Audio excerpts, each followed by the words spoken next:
안녕하십니까.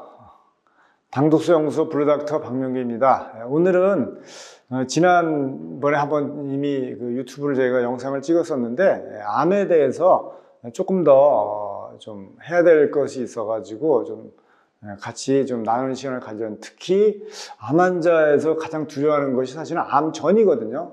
암전이를 막으면 사실은 암은 그냥 고형 덩어리로 존재하고 끝나는 거죠. 그건 수술해서 떼어내면 끝인데, 결국에는 암은 우리가 사망하게 되는 게, 암이 이제 전이가 되는 것이 결과적으로는 이제 우리가 사망하게 되고 그 원인이 되는 거죠. 그래서 암은 이런 그 전이를 어떻게 하면 우리가 막을 수 있는지, 그러면 그 이유가 뭐고 원리가 뭔지, 그러면 우리가 어떻게 대처해야 되는지, 여기에 대해서 한번 좀 알아보는 시간을 가지려고 합니다. 이 아미노산이, 우리가 에너지원으로는 주로 캔서는 탄수화물, 즉 포도당, 그 다음에 과당, 그 다음에 젖산이 주로 암의 에너지원이라고 이제 계속 제가 지난 시간에 말씀드렸는데, 그거 이외에 이런 것들이 부족하거나 이거하고 상관없이 아미노산을 또 암들은 에너지원으로 써요. 브랜치드 체인 아미노 애시드라 해서 루이신이나 아이소루이신이나 발린이든가 이런 그 특성, 이런 그 브랜치드 체인 아미노 분지사슬 아미노산이라고 하는데, 이런 거나 글루타민, 아스파라긴, 아스파트산, 그 다음에 아르기닌, 프롤린, 그 다음에 트립토판, 뭐 이런 것들이 다 암에 증식하고, 그 다음에 암에 전이하고, 그 다음에 카케시아라고 해서 암 악액질이 되면, 암 말기 환자가 되면 암 환자들이 살이 쪽 빠지고 이제 거의 기력이 없어지고 이렇게 되거든요. 그래서 그런 카케시아라고 하는 이런 것들을 일으키는 데 있어서 이런 에너지원들이 어떻게 그 역할들을 하는지, 그래서 보시면 이게 백혈병의 예를 드는 건데요.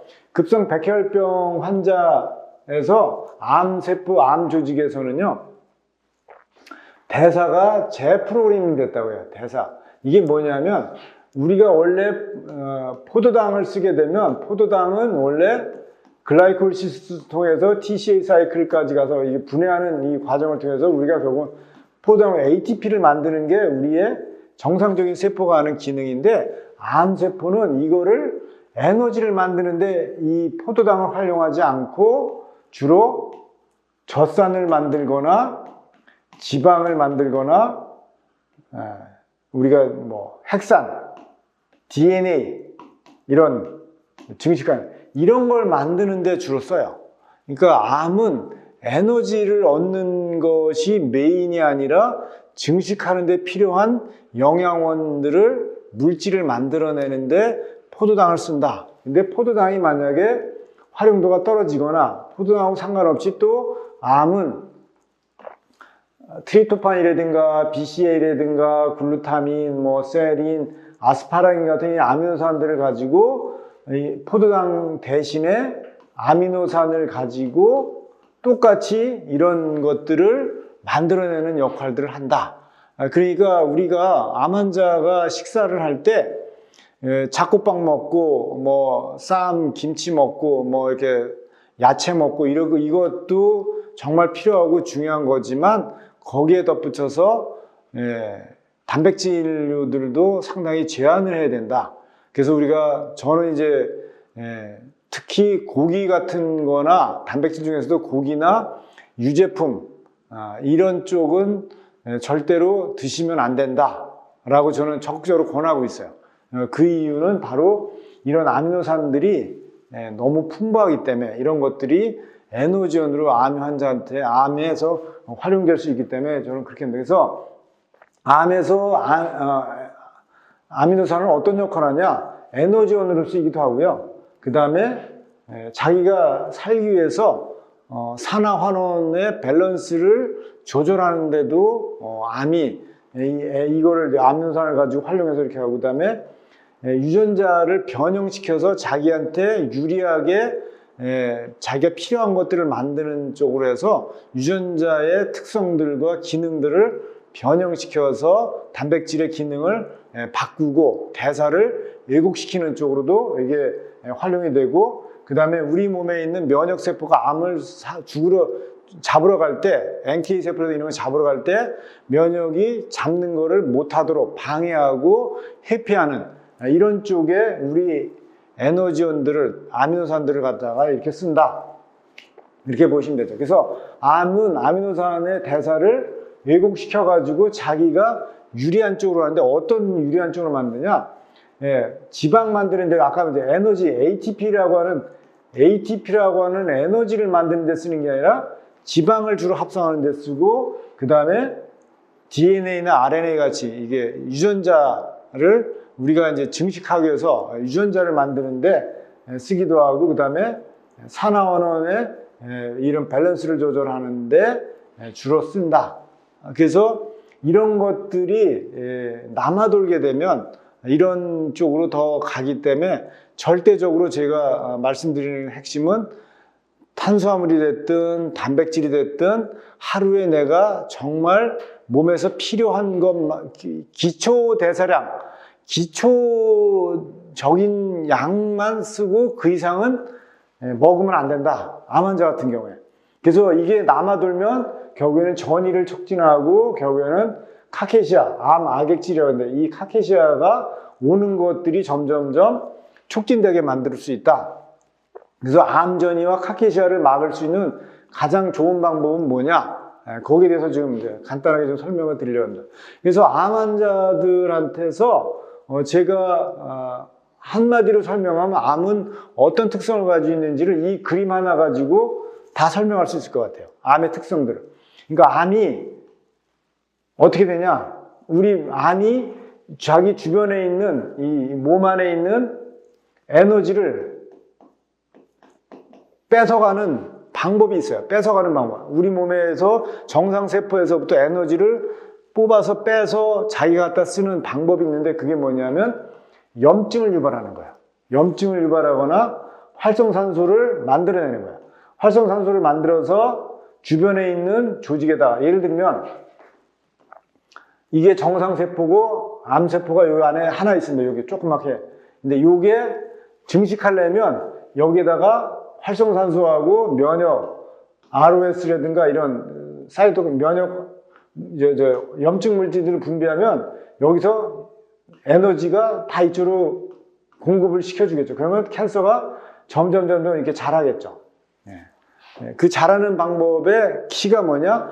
염증성 사이토카인이고, 염증 면역 물질하고 ROS를 쭉쭉쭉 얘 쭉 이걸 뽑아내면 얘가 들어가서 우리 몸에서 인슐린 저항성을 만들어. 인슐린 저항성을 유발을 하면서 염증이 생기면 이런 것들이 BCA라든가 지방산이든가 포도당이든가 이런 것들을 만들어서 높여주죠. 높여주면 얘가 한편으로는 캔서가 하는 에너지원으로 쓰이고, 한편으로는 얘가 높아지면 우리 몸에 인슐린 저항성을 유발을 해요. 그러면 다시 얘는 계속해서 분비되고 있죠. 분비되고 이것이 높아져서 인슐린 저항성을 유발했죠. 이게 또 들어왔죠. 그러면 인슐린 저항성이 더 높아졌죠. 인슐린 저항성이 더 악화됐죠. 악화되면 이 일로 들어가는 양이 이게 만드는 양이 훨씬 더 많아지겠죠. 이게 더 많아지면 이쪽으로 가는 양이 더 많아지겠고, 그러면 캔서가 점점 증식이 되고, 그러면 이게 점점 커지면 결국 우리 몸의 전신이 다 영향을 받게 되고, 그게 결국엔 전이로 가는 거고 카케시아로 가는 거다. 이렇게 보시면 됩니다. 그래서 이렇게 원래는 이 아미노산이 지방을 합성하는데 BCA라고 하는 아미노산이 지방을 합성하는데 남아돌면 쓰여요. 원래 이게 원칙적으로는 쓰이지 말아야 돼요. BCA가 남아돌면 결국은 지방으로 간다. 이렇게 보시면 됩니다. 그래서 BCA는 절대 남아돌지 않는데, BCA가 어디 가장 많냐? 유제품이 많아요, 유제품. 특히 웨이 프로테인. 유청 단백질에 아주 모든 단백질 중에서 가장 BCA가 높은 것이 유청 단백이다. 그래서 우리가 근육을 만들 때 이거를 많이 먹죠. 근데 이거를 운동하지 않으면서 이거를 많이 먹게 되면 이렇게 이제 살이 더 찌게 된다. 이게 살이 찌고, 그래서 이렇게 더 찌게 되면 살이 이렇게 지방이 늘어나면 그때 염증 물질들이 많이 만들어지죠. 염증 물질이 만들어지면서 인슐린 저항성이 오고, 그게 결국에는 이제 우리 몸을 당뇨가 오게 하거나 뭐 여러 가지 그러면서 이제 암까지 발생되는 거고, 그 암이 이제 발생돼 가지고 심해지게 되면 암이 결국 이 지방에서 암이 결국 뭐예요? 에너지를 갖다 쓰게 되거든요.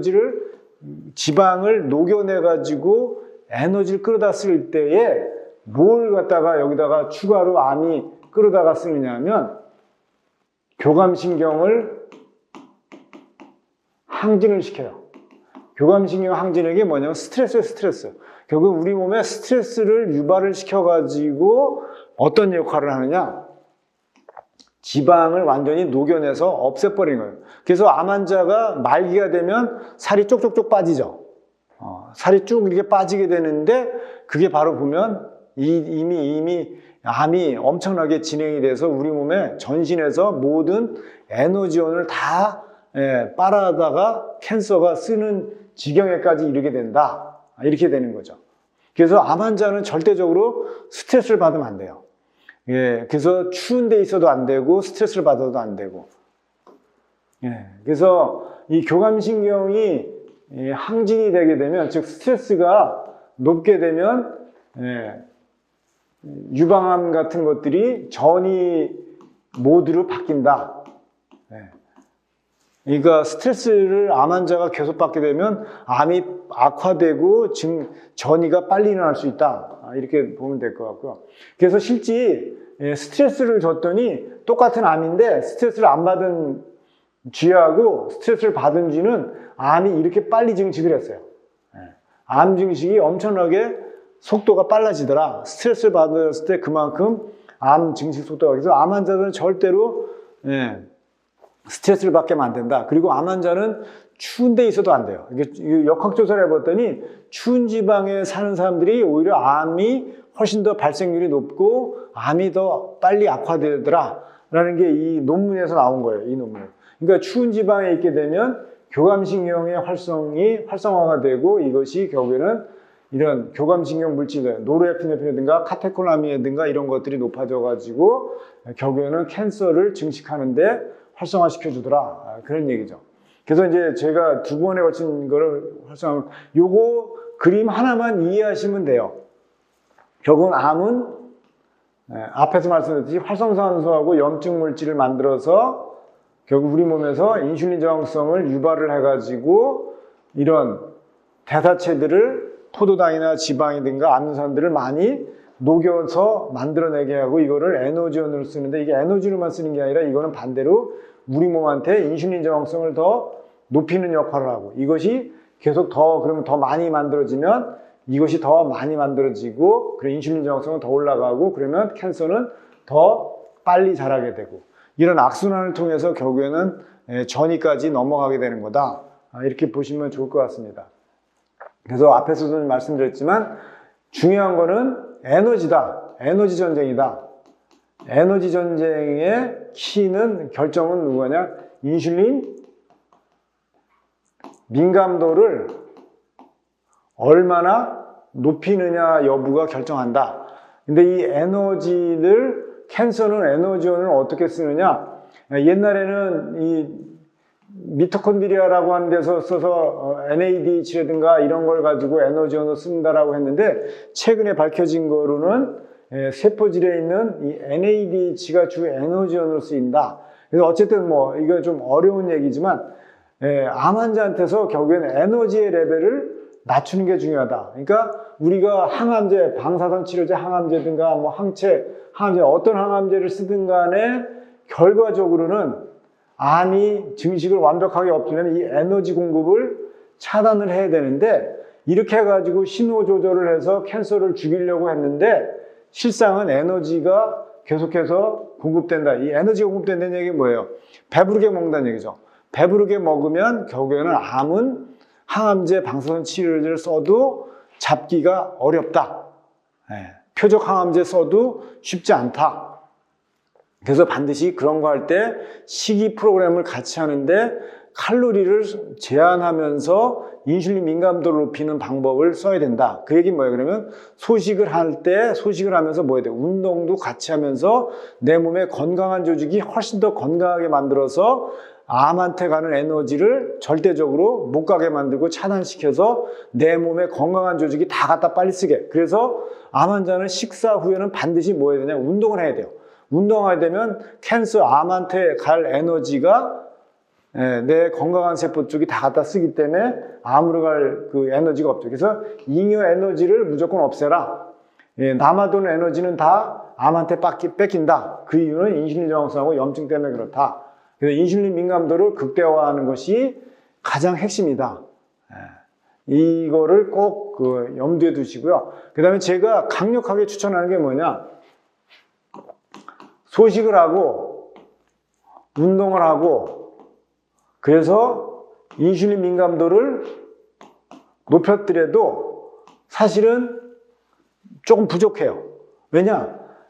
우리 몸의 전체에서 암은 거의 먼지처럼 초기에는 점 하나도 안 되거든요. 이렇게 작은 거에서 지금 그러면 암은 요 주변은 암 주변 조직은 역시 인슐린 저항성이 올라가 있다. 왜? 얘가 활성산소하고 염증 물질을 계속해서 뿜어내니까 계속 이걸 뿜어내기 때문에 그 주변에 아주 주변에 그 로컬에서는 여전히 인슐린 저항성이 나올 수 있어요. 근데 이거를 인슐린 민감 높이고 운동하면서 잡을 수는 있지만 되게 한계가 있을 수 있다. 근데 수소는 어떤 거냐?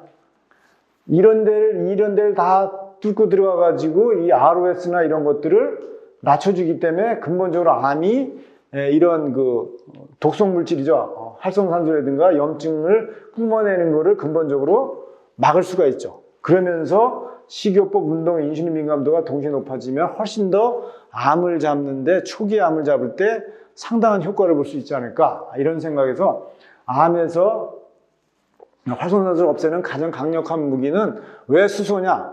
수소는 어디든지 뚫고 갈 수 있어요. 우리 몸에서 가장 분자량이 작은 거기 때문에 우리가 뭐 비타민C다, 비타민이다, 아니면 플라보노이드다 이런 항산화제를 쓰는데 그것들은 이런 데 도달하는데 장애물들이 많아요. 장애물들이 많아서 실제 여기까지 도달하는데 쉽지도 않고 도달하더라도 제 역할을 하기가 쉽지 않아요. 근데 수소는 모든 장벽을 뚫고 어디든지 갈 수 있는 게 수소예요. 그래서 수소가 상당히 중요하다. 그래서 수소를 이런 측면에서 활용하시면 상당히 도움이 되지 않을까 이렇게 생각을 합니다. 그래서 암 환자는 포도당, 과당, 젖산뿐만 아니라 아미노산 섭취도 제한을 하셔야 됩니다. 그것이 이거 하면서 아까도 말씀드렸듯이 플러스 수소, 플러스 운동. 이것이 가장 암 환자가 해야 되는 최소한의 기본 요법이다. 이거 이외에 그 다음에 뭐 면역 활성화제를 먹든 아니면 뭐 다른 뭐 도움이 되는 것들을 드시는 거는 도움이 되지만 그렇지 않으면 쉽지 않다. 이렇게 말씀드릴 수 있을 것 같습니다. 네, 오늘은 제가 준비한 것은 여기까지고 제 오늘 유튜브 강의가 마음에 드셨다면 좋아요, 알람 설정 부탁드리겠습니다. 감사합니다.